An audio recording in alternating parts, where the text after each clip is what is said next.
طيب let's go. بسم الله. الحمد لله، بسم الله والحمد لله والصلاة والسلام على رسول الله وعلى آله وصحبه ومن والاه. اللهم علمنا ما ينفعنا وانفعنا بما علمتنا إنك سميع مجيب الدعاء. اللهم لا علم لنا إلا ما علمتنا. So what we're going to talk about is zakah. Zakah, it's very interesting. I got another request yesterday from Kiev to talk about zakah, and I was like, why everybody wants to learn about zakah? And this is very simple, because it's Ramadan and people connect Ramadan with zakah, which is absolutely fine. I do it also in Ramadan because it's a good reminder.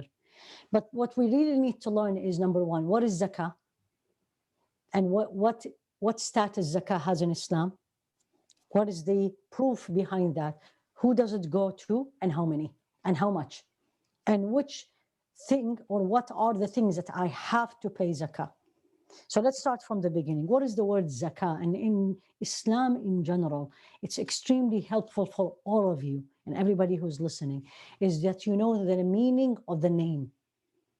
Every name that Allah subhanahu wa ta'ala gave to an act of worship has absolutely, or it carries in it the main goal of that act of worship. For example, salah. And Sarah, please forgive me if you don't know these terms, if I'm speaking too much Arabic, right? Because my mother tongue is Arabic, so I love that language. I do my best to translate, so remind me. So what is salah? Prayer, we call it. And it's not the best translation, because if you translate prayer to a non-Muslim, they think it's supplication, they think it's dua. So the salah is the act that we Muslims do. The name salah, originally salah, is connection. So that act I am doing is actually a connection with Allah subhanahu wa ta'ala. That's what it should be.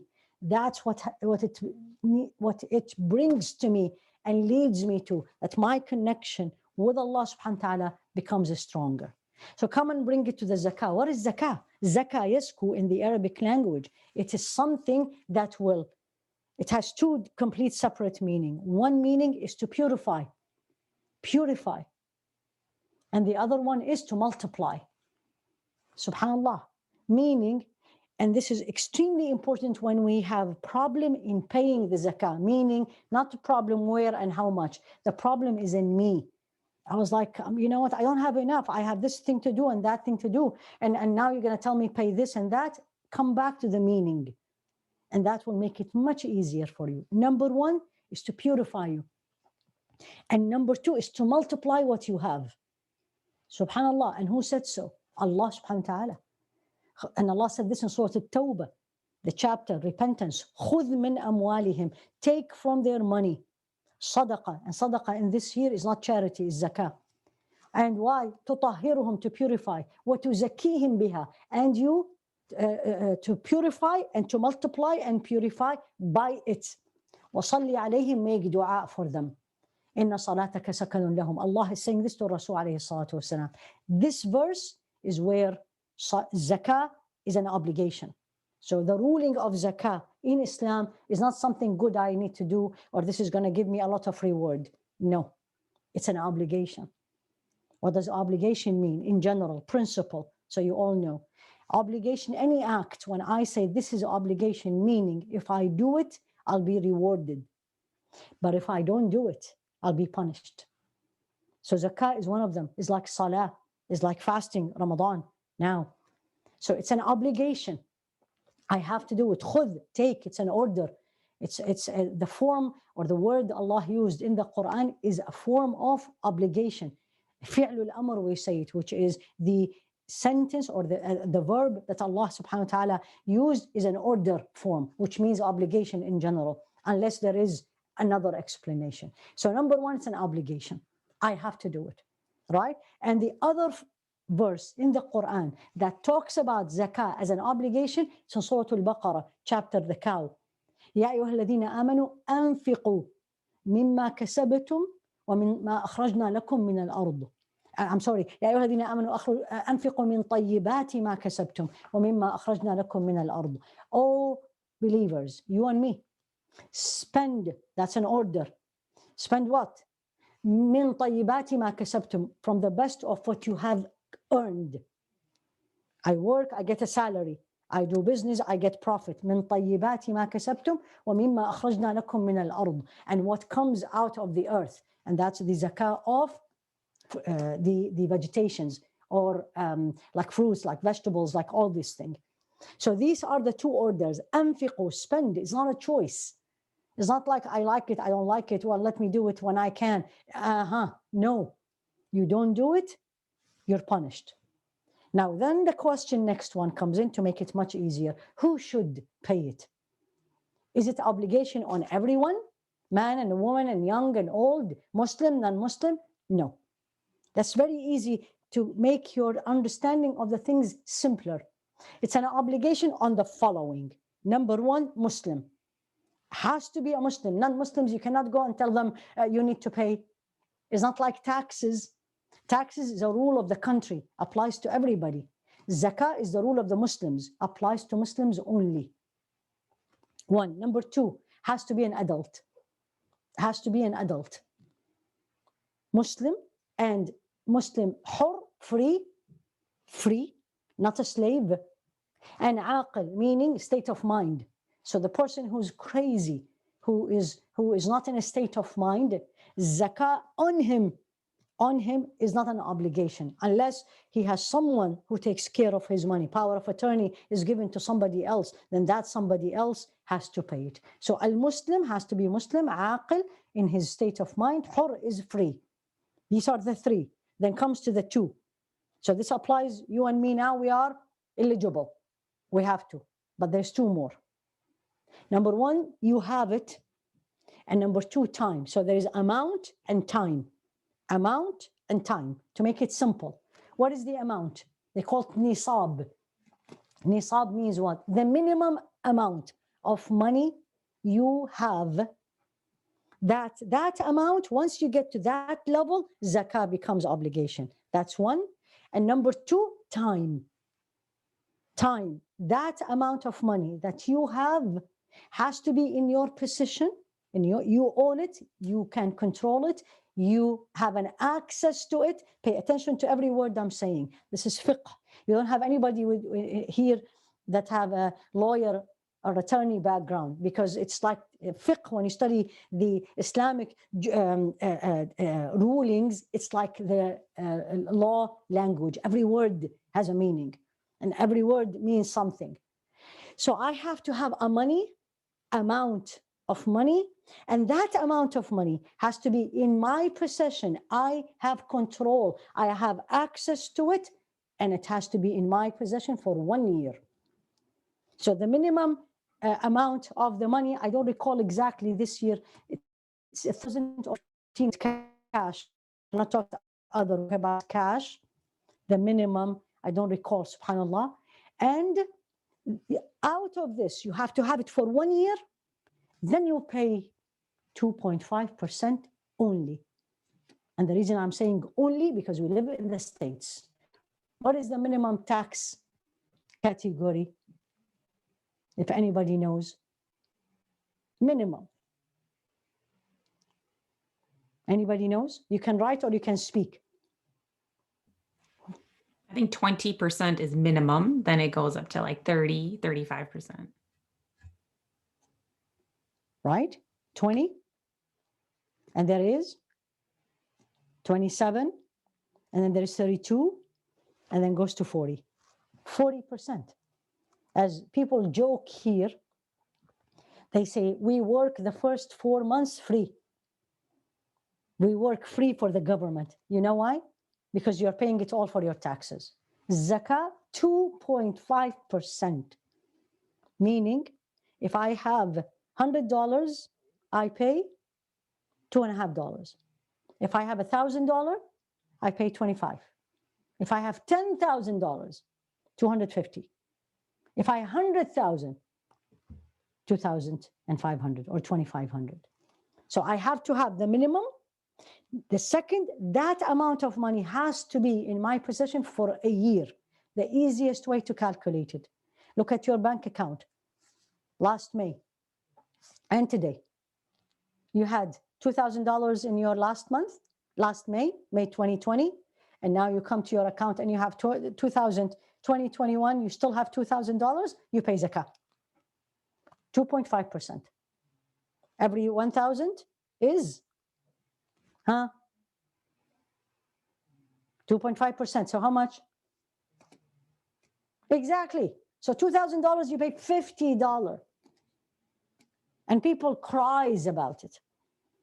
When I pay taxes, now you're going to tell me I pay zakah. Yeah, this is haqqullah, they say. This is the right of Allah and the right of the poor and needy. So this is general. Who gets the zakah? That's the most important question. Who should I give it to? It's not my choice. It's not who I want to. No, there is 8 categories. 8 categories. Allah put this in Surah At-Tawbah. 8 categories. And I'm going to tell you one by one as I will recite the verse for you. إِنَّمَا الصَّدَقَاتُ. Verily, sadaqat, charity. Here, charity is zakah. Lil, 2. Okay, who? Al-fuqara, poor. والمساكين, the needy. والعاملين عليها, those who work to collect the zakah. I'll come to it. So poor, needy, those who collect. Okay, إنما الصدقات للفقراء والمساكين والعاملين عليها والمؤلفة قلوبهم, those who are getting very close to become a Muslim or new Muslims. مؤلفة, you bring their hearts closer to Islam by giving them part of the zakah. مؤلفة قلوبهم. والغارمين, those in debt. Those in debt. Student loans is one of the categories of salah. As long as you cannot pay it. Not you have a lot of money but you don't want to pay it.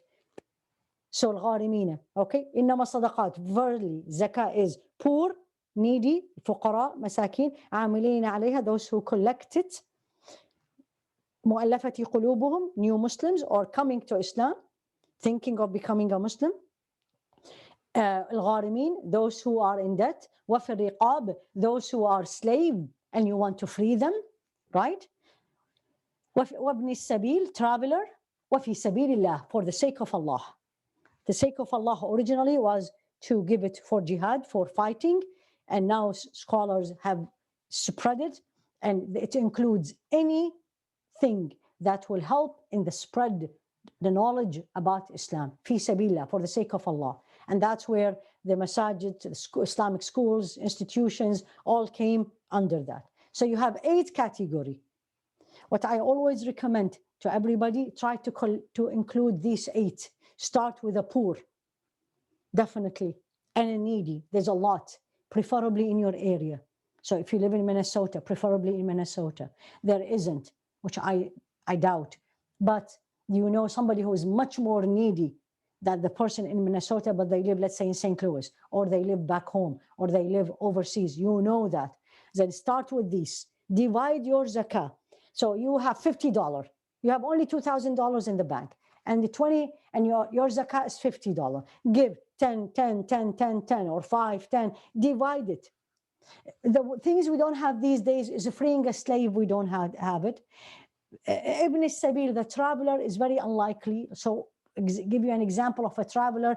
For example, not in the COVID time, of course, but you are in Mecca, for example, and this happens very frequently in Ramadan or in Hajj, and a person who is a traveler lost all his belongings, right? He was robbed and everything was taken. Now he needs to get a ticket to go back. He needs to pay his hotel, get a new passport, all this. You can pay him and part of it, and you can count what you paid as part of your zakah. So these are the 8 categories: fuqara, poor, masakin, needy, al-amilina alayha, those who collected it, meaning the person who is on the head of social service in the masjid.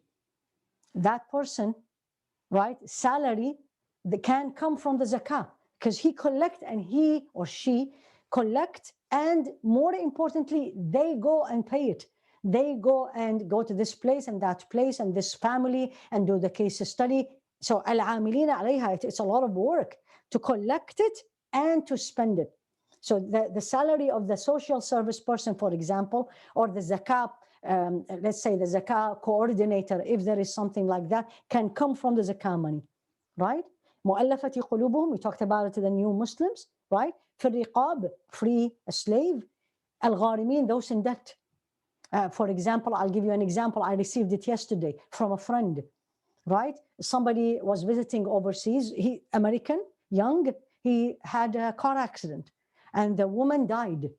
And in the Muslim world, if somebody dies, this is khata, by mistake, you have to pay money, plus all the expenses.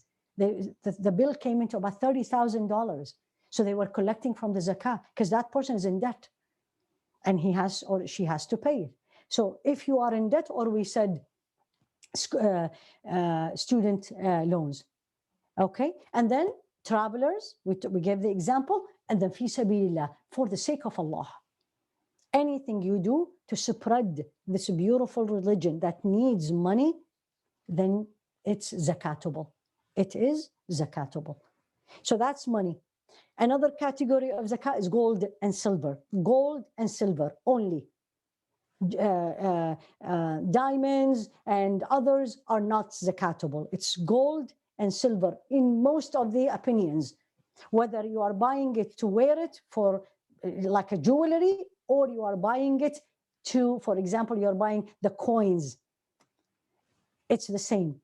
How do you do the zakat? Has a nisab, has minimum. You have to have minimum. For gold is 85 grams. For the silver is 575 gram. And how do I pay it? You go and find out how much is the gold today worth. I just looked it up before, and it actually came back to, I think I wrote it here so I don't forget, I think 37 or something like that. You just go and calculate how much, $57 as of today. So the gram of gold, how much gold you have to weigh it, and then every gram times 57, that's the zakah of the gold, and you give it to the same 8 categories. For silver, it's 575 gram, and again, how much it costs the day you want to give your zakah, and then again, you calculate and you give it to the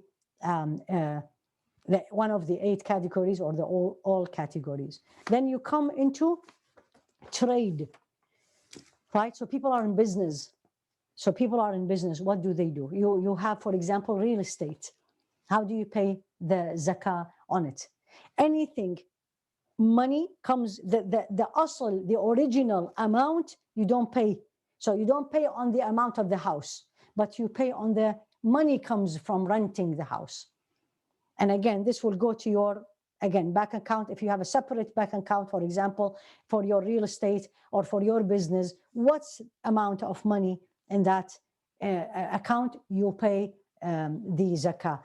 If your trade or business is in fruits, vegetables, in let's say grains, the zakah here is not 1 year. The zakah is when you collect it.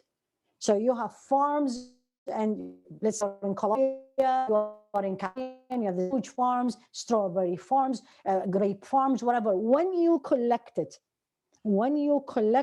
you pay the zakah on it, 2.5% again of how much it's worth.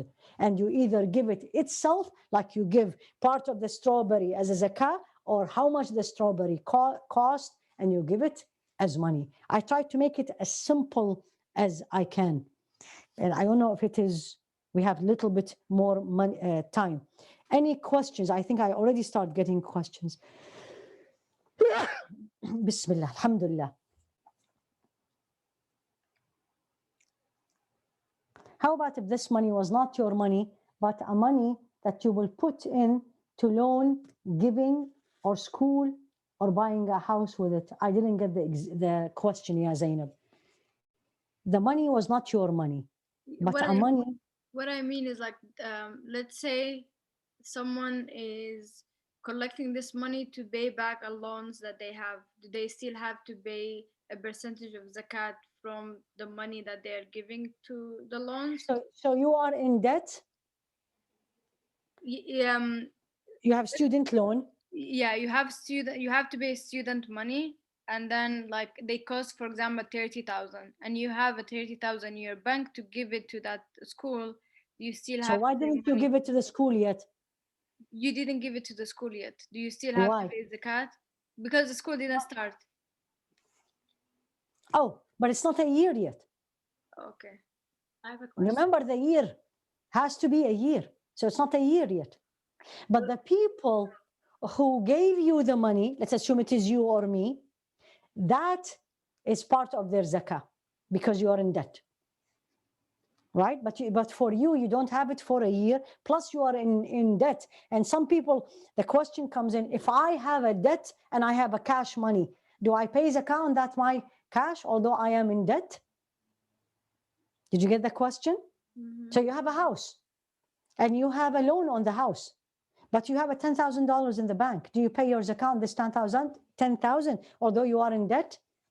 Most scholars told you, if the loan or the debt that it's agreed that the debt will be given over 20 or 30 or 40 years, you pay, yes, you pay your zakah, because that money is yours. And that money, you don't have to pay it right away. No, if the people come in and told you, I need you to pay me my debt, then that $10,000, no zakah, you give it right away. It's not yours, it's them. Clear? You look like you are so confused. No, I don't know. No, I That's got not it you, now. not you only, everybody. The look I'm seeing on your face. Actually, I have a follow-up for Yes. the school. Go ahead. Have a savings account for I can't hear you. Aisha, speak up, Habibati. Yes. So my question is related to school, essentially. So if you're saving money to go to school and you have, say, $30,000 in your bank, but all that money is to be allocated to fund your education, do you pay zakat on that? Yes. Yes. Why? It's your money and has been a year, and you are not yet in debt. You're not in school yet. You're saving. Same, very good question. Same, you're saving money to buy a house. You're saving money to buy a car. Is that money zakatable? Absolutely. As long as it has the minimum requirement and it's been a year. And it's in you own it. It's not your parents are saving for you. If your parents are saving for you, the parents pay the money. The parents pay the zakah. It's not yours. It has to be yours. You have an access to it. How about if that money was not your money, but a money that you will put into loans? Yeah, okay. So 2.5%, absolutely, of the 30,000. It comes to about less than $750. That's it. From 30,000. Okay? Questions? I have Yeah. a question, Dr. Haifa. I'm waiting. So at my masjid, somebody came asking for a loan. And so I provided money from my zakat that I was supposed to give to this person. And now this person every month is going to give a repayment of that loan back to the masjid's zakat fund. So can I count that as my zakat for the year? Just a second. When anybody asks you any of the question, fiqh, you really have to understand the question because you don't want to give the wrong answer. So there is somebody who came in and they need a loan. Yes. So they are not in debt. I mean, they are in debt. They are asking for money to help pay that debt. So, okay, that's a different story. So they are in debt, collecting money to pay the debt. Yes. Right? Yes. Okay. Is that money zakatable? Meaning, is what I am giving under the categories, the 8 categories, yes or no? Yes. Yes. Why you're hesitant? Because the person who needs the money is a person in debt. What did we say? Al-gharimin. Good. That's one. Number 2, do you have the money? Is it your money? You own it. Yes. Right. Number 3, do you have enough of a nisab, the minimum? You have minimum, perfect. Has it been in your possession for a year? Yes. Now, the most important question, when you paid it, did you pay it with the intention of zakah? Yes. Then that's it. Okay. That's it. Okay. Then are they giving it back to you or not? Because if they are giving it back to you, that's not zakah, that's a loan. Yeah. They're giving it back to the masjid's zakat fund. So that zakat then can be given to somebody else.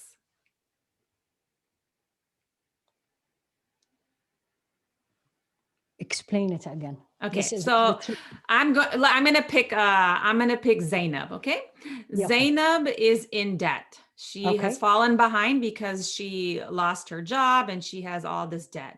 She needs $10,000. Okay? Okay. So she comes to the masjid, and the masjid, because I go to the masjid, I said I will provide Zainab a $10,000 loan from my zakat fund. And my zakat fund, meaning this is the zakat I have to pay this year. Okay.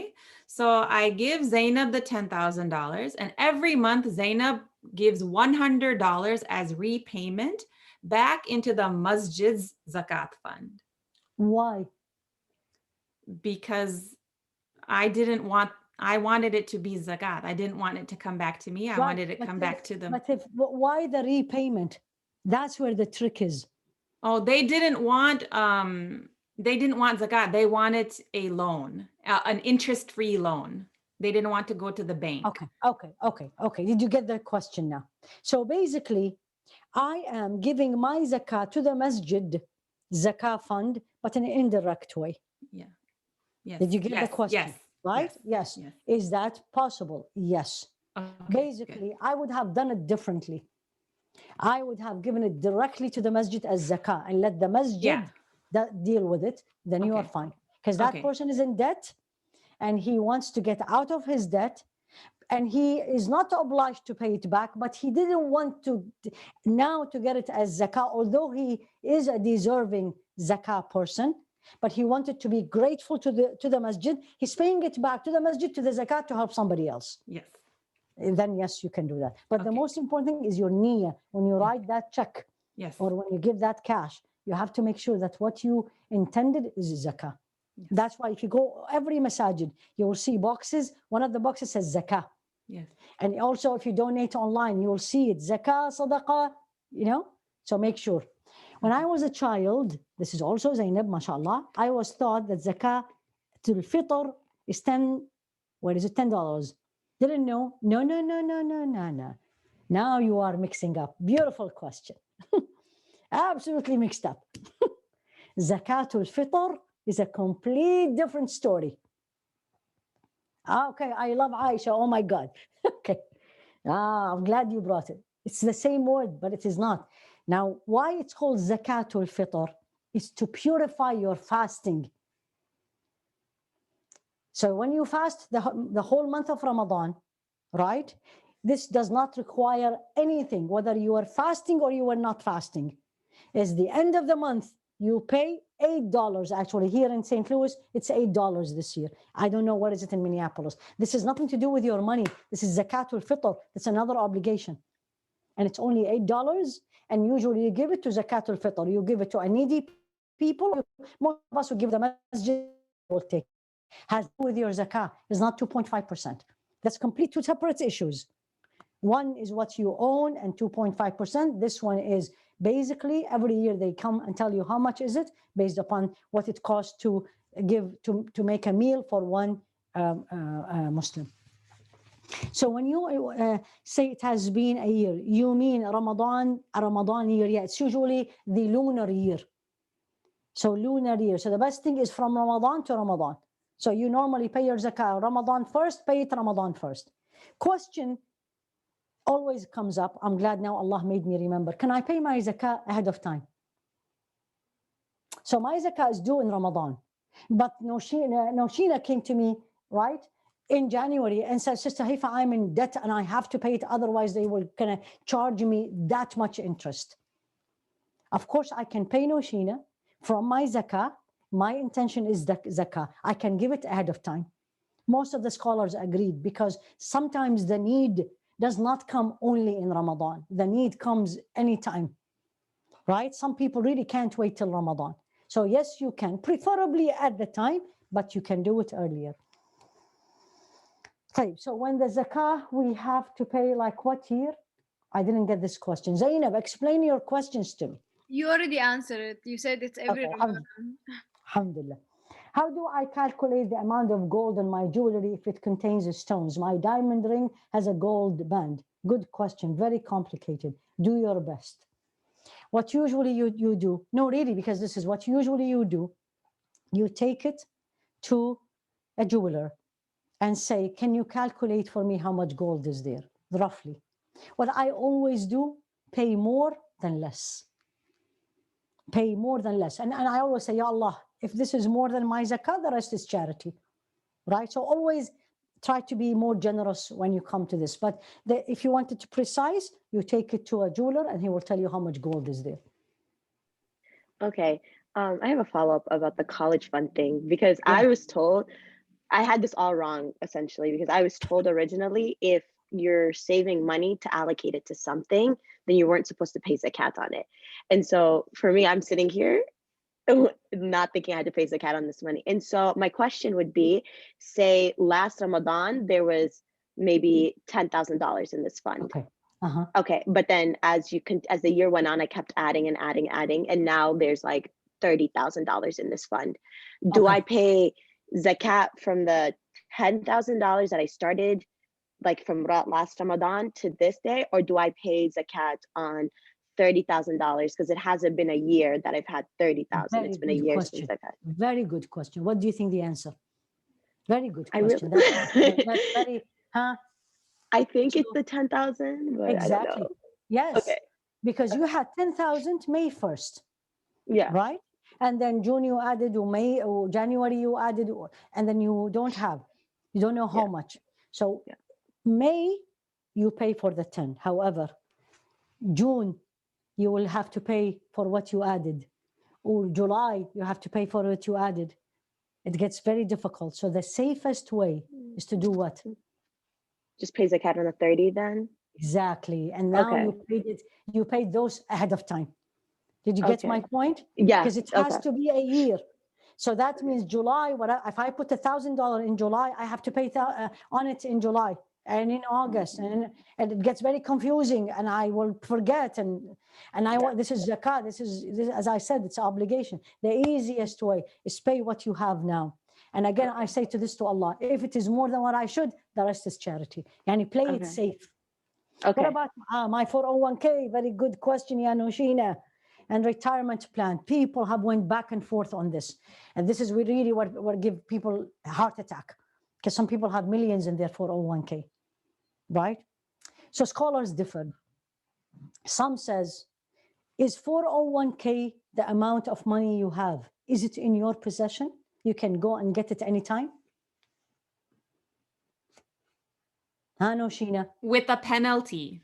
Yes. So the answer is yes. I can now today call my financial advisor and say, hey, I need that money.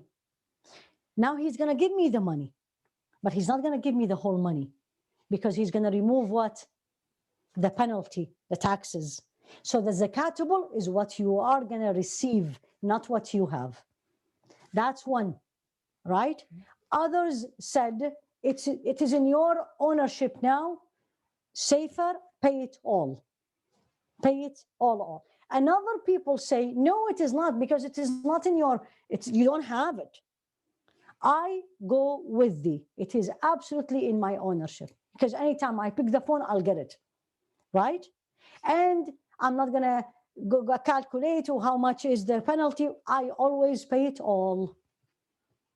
Again, it's 2.5%. However, if you really, it's gonna create a difficulty for you to pay, then you remove the penalty. You have to call your agent and say, how much is the penalty if today I'm gonna pull that money? So last year I had 100,000. This year I do have 100,000 or 150. If I pull it today, what is the penalty? It's a lot of money, the penalty, because it's your tax break.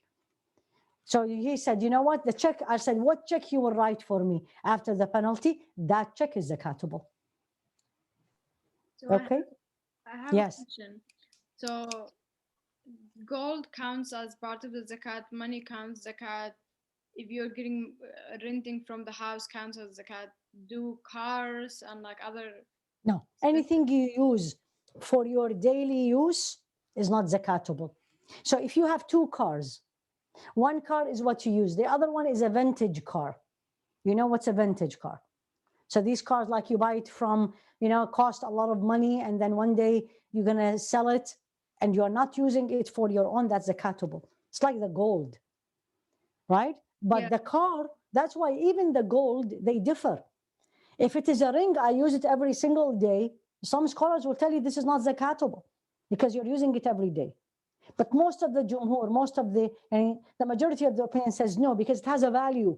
Once you sell it, you will pay for it. But the house you live in, there is no zakah. The car you use, there's no zakah. The furniture you have in your home, there's no zakah on it. So with the gold you have, like let's say I had like this necklace and I paid zakat last time Ramadan. Do I pay again the same zakat of the same necklace? It's every year, remember? It's the same amount of money. What money you had. If you didn't add anything, you still have to know the value because the gold can be more or can be less. So the easiest one, you Google, this is what I did just before the class. What is the zakat today?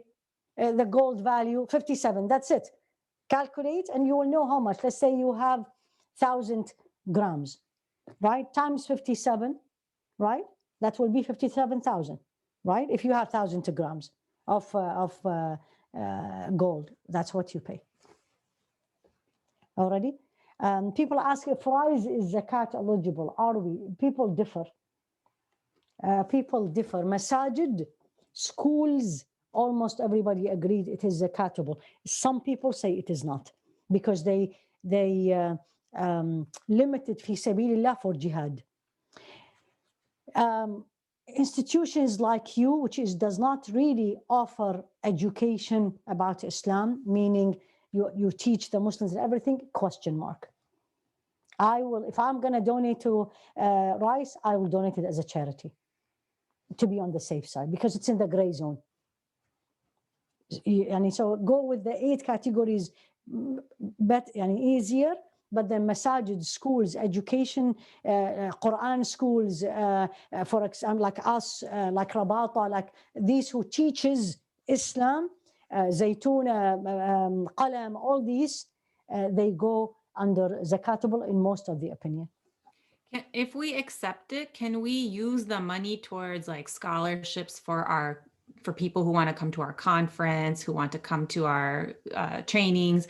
If sometimes we do mutual aid by collecting money and then distributing different kinds of supplies to the community. Can we use that money for this?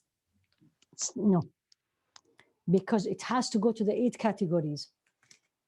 So you have needy. Somebody is not, they are not needy, but they don't have extra to come to a conference. Not everybody who comes to a conference is a needy. You have to identify that needy person. Yani, I'll give you an example, makes your life easier. Financial aid that we offer at Jannah Institute, right? What is the requirement? They have to give us their tax return. We have to make sure these people are zakatable. Then I can allocate from the zakat to it. Right? And I say this is going to the needy, although we are all fi sabilillah. So you have to be very careful. So my 2.5 goes to all 8 categories. You can choose one. It depends how much zakah you have. If you're having your zakah is only $100, I'll give it number 1 to the needy person. If my zakah is $10,000, I will divide it to more than one category. And it doesn't have to be, has to be number 1 poor, then needy. No, you can give it to everybody. I have another question. Yes, because you mentioned, like, questions, this is a lot that is happening today. When it comes to like the daily use, we have checking accounts and then we have saving accounts. You Do you should pay not have a saving account. Okay. Another okay. Because okay. It's interest, my dear. Mm-hmm. That's riba. There is no doubt this is riba because you're putting money and they give you more money. Unless, and that's an exception the scholars gave to us living in the West, unless the interest you have, you spend it. You don't use it. And one of the very nice category I was taught when I was studying in Saudi, our professor, he was a man actually, and he said, you have a lot of people who go to college in debt. Get them out of that debt by giving this interest to them. So if you don't need that, I personally never had a saving account. Savings. Yeah. because it gets so hard to figure out what is the interest to how much, and I do not want to get any close to riba. Yeah. يا أيها الذين آمنوا اتقوا الله وذروا ما بقي من الربا. Or you who believe, have taqwa of Allah, stay away from riba, usury, interest. And if you don't, that's the scary part of this verse. وَلَّمْ تَفْعَلُوا فَأْذَنُوا بِحَرْبٍ مِّنَ اللَّهِ وَرَسُولِهِ. If you are not going to do it, wait. Allah will declare war on you. Dua. Okay. So forget that. Now you're going to call the bank to Monday. And Yeah. And they Okay. will, I'll tell you what, get ready. Because this is what I hear every time. Are you sure you don't want that? And I was like, yes, my religious belief, and done. Okay. So your question.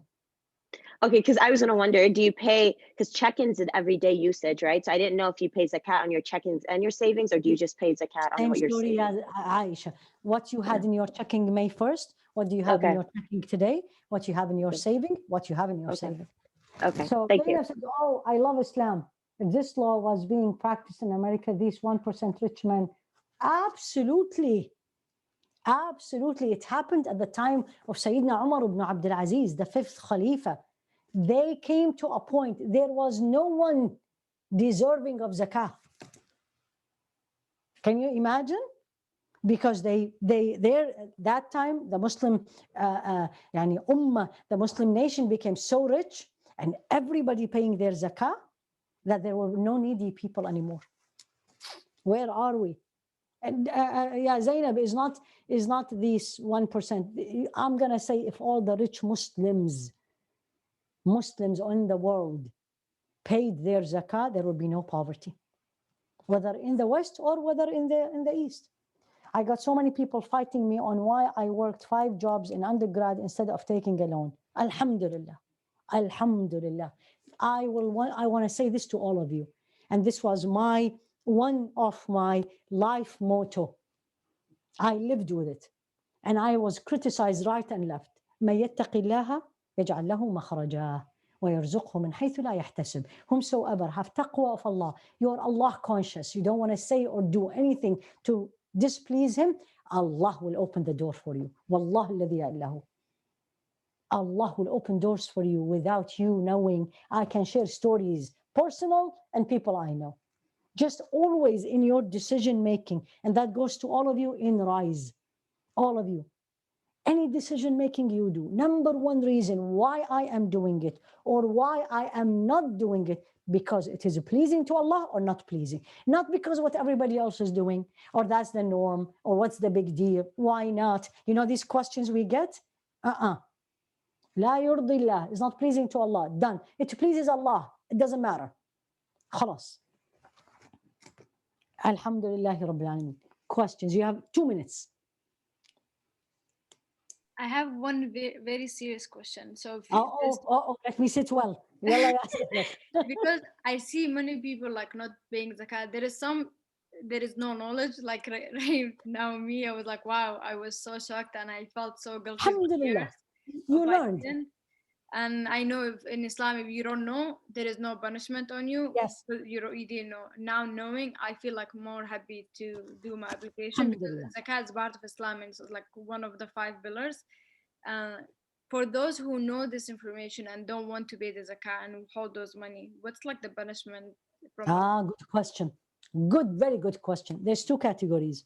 There's 2 kinds of people. Same thing, people who don't pray. Any obligation in Islam. Any obligation in Islam, whether it's a dress code, whether it is money, whether it is salah, whether it's hajj, any. There's 2 categories of people. People tell you, I don't do it, I'm lazy, I am not yet there, please pray for me. That person is a disobedient person to Allah subhanahu wa ta'ala, you pray for them.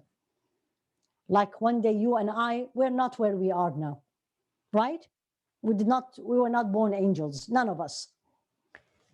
And you really sincerely pray to them. Don't criticize them, whether these are young, this is your younger sister, brother, it's your mom, it doesn't matter, your dad. Don't criticize them. Just tell them what's right, and they know, especially when they tell you, you know what, I really know, but I'm just not there yet. I'm so weak. You say, you are number one in my dua. These people are disobedient to Allah. Those who come and tell you is not an obligation. That's the problem. These people, scholars will tell you, especially if it is معلوم من الدين بالضرورة, they say that is absolutely well-known pillars of Islam. Please allow me, and may Allah protect everyone. These people are kafir. They have rejected Islam. So somebody comes and tell you, I don't pray. And that's why I always tell people, don't ask people, why don't you pray? You don't want to know. Don't. لا تسألوا عن أشياء تبدأ لكم. Don't ask them, because you don't want them, you don't want to hear it. And then, Ya Allah. But if they say it, because I don't believe salah is an obligation, these people are kafir. Everyone agrees. من ترك الصلاة عمدا جحودا, they say it. They don't pray intentionally because they don't believe it's an obligation. These are kafir. Versus they know they have to make salah, but lazy, whatever, too busy. This, alhamdulillah, they're still Muslims. So don't ask people, why don't you pay zakat? Because you don't want to hear it. Don't leave it. Make dua for them.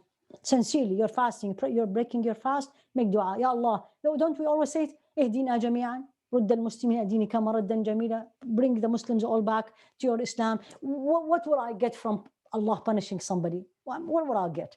Right? Allah said it, what He will get from punishing people. So let's look at everyone. And this is one of the best things I learned from my first teacher. And he used to say, look at every non-Muslim, every kafir, non-Muslim, as a potential Muslim. Sayyidina Umar is the biggest example. You don't know, they become better than you. Have you ever met new Muslims? I am so jealous from them. They're much better than I am. I always tell them, they look at me, I say, Wallahi, I mean it. The sacrifices you have done, what did I do? Do I have a parents who are non-Muslim? Didn't I have a parents who wanted me to practice? Didn't I have a family who know what Islam is? Right? Did they have to leave their home? Did I have to leave my home? Did my family boycotted me? No. So, alhamdulillah Rabbil Alameen. Allah subhanahu wa ta'ala always look at people, whatever they are. رُدَّهُمْ إِلَى دِينِكَ مَرَدًّا جَمِيلًا. Pull them back, Ya Allah. Push them back to your religion in a beautiful way. And maybe he will listen to your dua. And done. Question 302. Zakat, can it be toward family? Most of the scholars tells you yes, unless that family. So for the woman, the answer is yes. But for the man, unless that family member, he is responsible to spend on them. So like the father cannot give zakat to his children, cannot give zakat to his parents because he's responsible for them, right? But he can give it to his sister. Sister can give it to the sister, can give it to the father, can give it to the mother, because the sister is not obliged to spend on them. So yes, as long as the family member are of the 8 categories. Yes, because she's not responsible to pay for them, as long as they are needy. Now, no, you don't pay zakat for them to go and buy a new car. That's not zakat, that's sadaqah. No, really, people do that. Don't, no. You pay people who don't have food. Africa, even here in the United States. I mean, especially during the COVID, people lost their job. They are in a lot of debts. These are needy. Already. Alhamdulillah. Zainab from Yemen? Subhanallah, and your name is Abdi. Every Abdi I know is Somali. Now you confused me. Yeah, we have a lot of Abdi, like Egyptians and Yemeni also, they say Abdi. But the funny thing is, like Abdo, that's like my original name. But when I registered in refugee camp in Egypt, they just wrote Abdi. I was like, that's why. But you don't look like Yemeni. You look Somali. My mom is Somali. Aha, now I'm right. Alhamdulillah. So there is a reason. So you have a Somali blood. Alhamdulillah. Wa iyyakum. Maria, I have not seen you. Can I see you? Wa iyyakum. I love seeing the people because you will make a connection. I mean, it took me a while to get used to the Zoom because I'm used to the personal, hug people, talk to them, see their faces, reaction. And Maria is driving, mashallah. Tabarakallah. That's called al-jihadu fil ilm. This is struggling to learn when you drive and you listen to. Alhamdulillah. May Allah protect you. Wa iyyakum. Alhamdulillah, wa iyyakum, all of you. It's a pleasure, actually. Alhamdulillah. I really didn't know who you are. I'm so glad now I know who you are, all of you. Alhamdulillah, Rabbil Alameen. And we will get in touch with. So, who is responsible for Rise to communicate with? Is it Noshina? Noshina? Okay, already. Bi'idhnillah. And anything you need from Jannah Institute, Ya Noshina. And I'm going to ask our outreach to reach out to you because I love what you guys are doing. Yes, we really Yes, work inshallah. together. Absolutely. I would love Yeah. that. You gave me a lot of energy. Jazakumullahu khair. May Allah accept from all of you. Don't forget me in your dua. Jannat al-Firdaus. I don't want anything else. Inshallah. And we Jazakallah all- khair. And you all with me. Assalamu alaikum wa rahmatullah. May Allah reward you all. Oh, she dropped. This is one of the funniest workshops we've done this year. Sarah reminds me of, I mean, she was great. Like she answered a lot of great questions. I know when I was like your age, like Zainab and Aisha's age, there are so many questions about zakat. I just paid whatever was in my bank account. I forgot I had any other gold or my gold. I just winged it. I just pulled a number out of thin air. I didn't have to go and weigh it now. So I'm like, oh goodness. Well, at least like you thought about zakat. I honestly did not think I qualified yet. I was like, I still have time. Yeah, we should. yeah. I wish we asked her a little bit more about that because I know for me it was like I qualified once I got married, right? And I was married at 20, so that's really Yeah. different than you two who are off. You're still going to college, like. Wait, No, but do I- you qualify as someone we go to college to pay zakat, or we qualify? I don't know. We should have asked that. Is what I'm saying. Well, I feel like if we were talking about all our college savings and things like that, she said, you better start paying up on those. Yeah, so. yeah. So This that's point. funny. You and Aisha and Zainab had some great reactions every time she said, "Yep, you need to pay that," and you're like. Because I was told, because I asked about this because my mom brought up zakat and I was like, okay, let me ask if I have to pay on my college savings. And somebody was like, because it's going to, like, it's dedicated to something, you don't have to pay zakat on it. And then she was like, and I was like, huh? She really All right.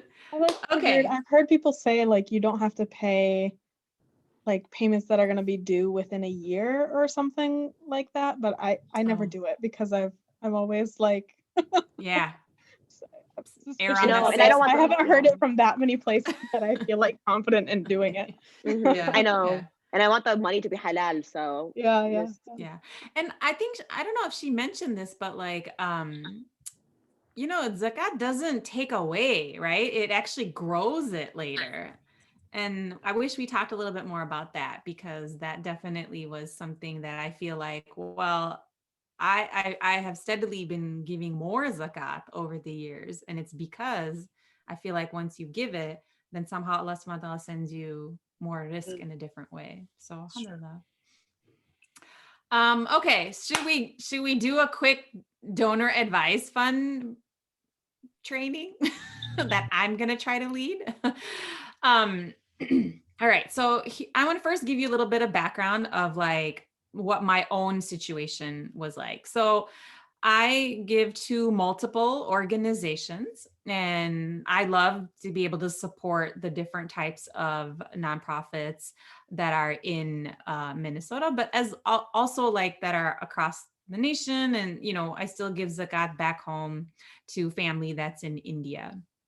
And then tax season comes around. And in February and March, Imtiaz is asking me for all the tax receipts. And half the time I can't even remember who I gave to, let alone if I received all the tax receipts. And this has a lot of implications on then what amount of taxes that you pay. So I was introduced to this concept of donor advised funds merely from I guess like transactional sort of benefit, right? If I gave money to one organization, they will distribute it to all the different organizations that I want. And then I will get one receipt that will have everything in it. So I don't have to go hunting for 40 different organizations' receipts. So I contacted American Muslim Community Foundation. The person who is like the founder and director of that was actually in one of my fundraising classes. I don't know, Sarah's, if you remember Muhi Khaja, but I had met him in one of the classes. And so we have gotten to know each other and stuff. So what I'm going to do real quick is I'm going to share my screen and show you a video. So let me go find it real quick.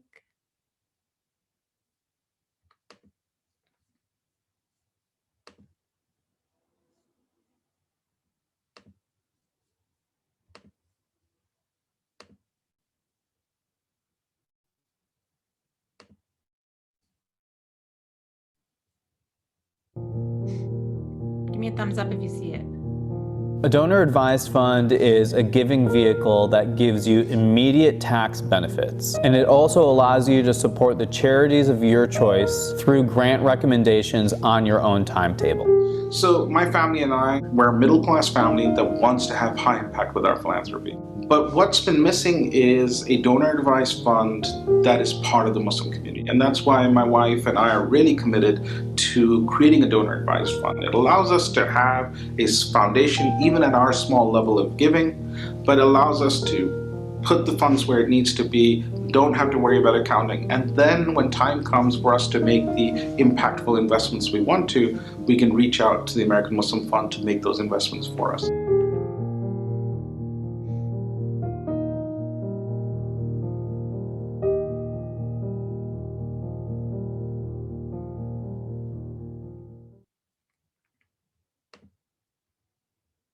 Okay, and can you still see my screen? All right, so the hadith is that I'm going to recite here is Abu Hurairah radiallahu anhu, who reported that the Messenger of Allah sallallahu said, every joint of a person must perform a charity each day that the sun rises. So for us Muslims, I think charity can be seen in different acts of good work and not just in monetary acts.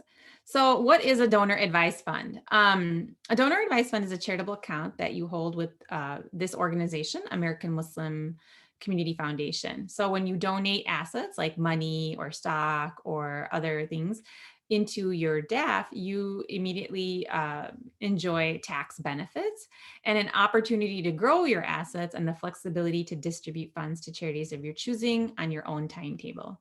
The other cool thing is that they actually sort of vet some of these organizations. And so in their nonprofit directory, you will see all the different nonprofits that are out there that have a 501c status, that have their finances in order and are like legit doing great work. How it works is that you can donate either money, stocks, real estate, or other into this fund, and AMCF will give you a receipt immediately. So let's say hypothetically, I donate $20,000 in stock. AMCF will give me a tax receipt for that $20,000 donation right away. I won't have to wait for distributing it to like 20 different nonprofits and collecting 20 different tax receipts. They will give me one receipt and then I am good to go from a tax perspective. The other thing is that when you donate assets like stock and so forth, they're very responsible in where they invest that money too. So sometimes what happens is you give extra money into your donor advised fund, and instead of that just sitting there, AMCF actually helps invest in other platforms so that you can grow that money. So it's another vehicle of like growth. You get to select your nonprofit. So it's not like AMCF tells you this is who you should donate to, but they do have a list of different nonprofits. And if you ask them for recommendations, they will. A cool thing that I noticed was that on their website, they had like Black-led nonprofit category so that you could click on that and support through like a Black Lives Matter group of nonprofits.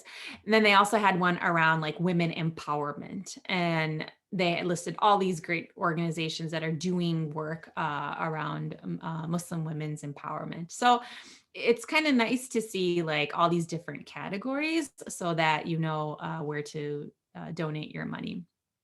And then of course, AMCF is the one that sends the check off on behalf of you. So I'm sure like Sarah, you've seen like donor advised fund checks that come to us. They're always like through a Schwab or some other charitable trust.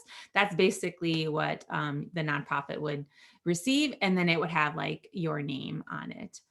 And then you receive updates from that nonprofit. So sometimes don't you feel like, oh, I gave money and then I don't know what happens with that money at that nonprofit? AMCF kind of holds them accountable and expects those nonprofits to be able to provide updates that they can send back to the donors. So I made sure that RISE was registered in AMCF. And then I made a commitment that I will provide updates at least on an annual basis of what we do with the funding that we receive. So it's not like I have to give an update to each separate donor, but it allows for the donors in general to be able to get a update from AMCF on behalf of us. Now, okay, remember last month we learned about investment accounts and how to open one up and start to invest in stock. Now, if you have purchased a stock, 1 year later, you will have to pay zakat on that stock, right? Now, if you sell that stock, if you have, if it appreciated in any shape or form, you will be, you'll have to pay 20% in capital gains, which is a tax. So let's say I had a stock that I bought for, I don't know, $80, and then now it's $100. If I sell that stock, I'm going to have to pay capital gains on that $20 increase. And then that 20%, which would be $20, I would only receive $80 for that stock, even if it's valued at $100 in the market. And so I would only be able to donate $80 to a nonprofit. However, if I took that $100 stock and gave it to my donor advised fund, they will sell it and they will get the full $100, and they'll be able to give that $100 full amount to the nonprofit of your choice. So it's like you're saving 20% and not giving it to the government. Instead, you're giving its full value to the nonprofit of your choice. And so that, I think, is a huge, I mean, just makes you realize like how this whole system of capitalism works, right? Like it's so, I know it's really frustrating to learn all these rules, but I would rather not pay the capital gain and instead donate that to a nonprofit. And so you can reduce those gains tax by purchasing, by investing in stock and then being able to transfer stock to your donor advised fund. So this year, that's what my husband and I did, was we had stock from previous years that we owned, and we were like, let's transfer that and use that money to be able to pay our zakat and provide funding to our favorite nonprofits. So this is kind of a example with a user case, somebody who gives $500 annually to 10 causes, which totals about $5,000. They manually donate to multiple times, right? So they probably go to different fundraisers, they probably donate online, but they do this by themselves as an individual. And then at the end of the year, they struggle to collect those receipts for taxes, right? That's what I was mentioning earlier, is that trying to hunt down those tax receipts. And then we don't follow up with what the organizations are doing. So then either we just forget that we have this tax receipt, or we don't even know what the organization done. Then you've got somebody else who gives $7,500 to their donor advised fund, and it's a combination of stock and cash. They avoid the capital gains tax that they would have to endure if they sold the stock. And then they can invest the balance of their DAF over time. They get one tax receipt, so they're not running around looking for the 10 causes. And then each of those charities and nonprofits that they want to donate to, AMCF vets them and keeps track of that zakat. And AMCF then donates on behalf of you. So the reporting side of it, both the organization, the nonprofit that you donate to, and the donor yourself will get your own reports with details of the amount of the gift that was given, whether it was zakat or sadaqah, and then which project that you designated it to. So you can open up a DAF by going to this link called amuslimcf.org/donors. There is a minimum contribution amount. So this isn't something that you necessarily would want to open right away. It might be something in the future, but it does require that you have a commitment and then that you distribute at least $100 over the course of the year. You can also text DAF to 71441 to get started. I will tell you that when Imtiaz and I started and opened up our DAF, we actually named it after our moms. And so we took the first name of my mom, which is Razia, and the first name of his mom, which is Asghar, and we named our DAF the Razia Asghar Foundation. And so I hope that whatever blessings or whatever hasanat that we receive from, fulfilling our zakat obligation and by giving out our sadaqah, that our moms actually benefit from that, because that's who we learned our giving from, is from our moms.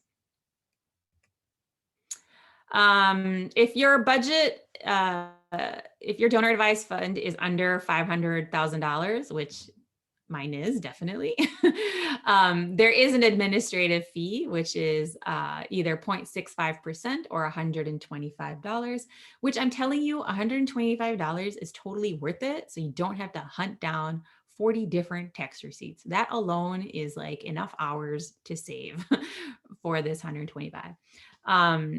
I was really excited that, I talked about how when I first started Rise, I watched how Muslims gave in the community, and I really believe we are truly philanthropists. And so I really want our Muslim community to change the way that we give, so that we are benefiting our community and growing it for generations and beyond.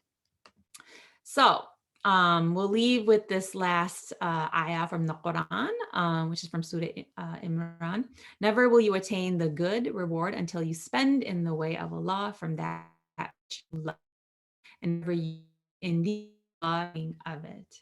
And I think Zainab and I talked about this, that even when you spend, somehow Allah sends it back to you in a different way and in a greater way. And so don't ever feel like it's decreasing your wealth. It somehow increases it. If not in this life, then in the next life. All right, so that I'm not going to talk about Giving Circle. Instead, I'm trying to stop sharing my screen. Hold on, guys.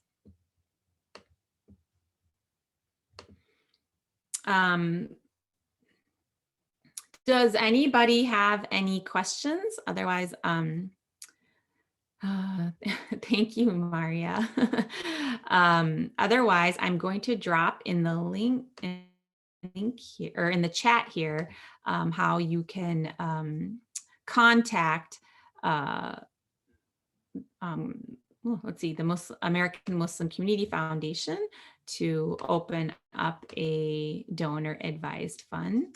And then they also have a graphic that they shared with us that will help you continue, to learn more about what the DAF is. So I'm going to just try to add it in here real quick.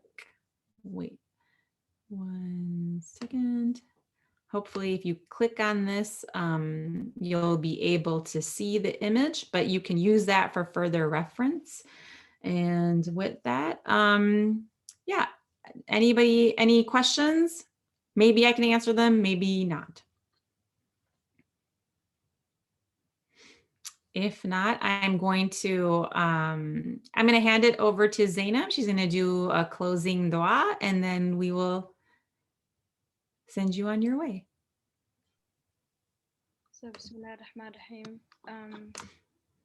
اللهم اهدنا فيمن هديت وعافنا فيمن عافيت وتولنا فيمن توليت وبارك لنا فيما أعطيت وقنا شر ما قضيت فإنك تقضي ولا يقضى عليك وإنه لا يدل من واليت ولا يعز من عاديت تبارك ربنا تعالى لا منجا منك إلا إليك سبحان الله وبحمده أشهد أن لا إله إلا أنت أستغفرك وأتوب إليك بسم الله الرحمن الرحيم والعصر إن الإنسان لفي خسر إلا الذين آمنوا وعملوا الصالحات وتواصوا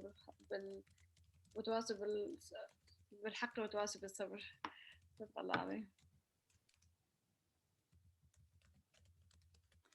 Thank you, Zainab. And then just a final reminder that it is the blessed month of Ramadan. So I hope that you will consider giving to Rise. We have a LaunchGood. Is launchgood.com or .org? I think it's .com, right? But we have a fundraiser on LaunchGood. So please consider giving to Rise. Okay, thank you everyone and have a great day. Assalamu alaikum.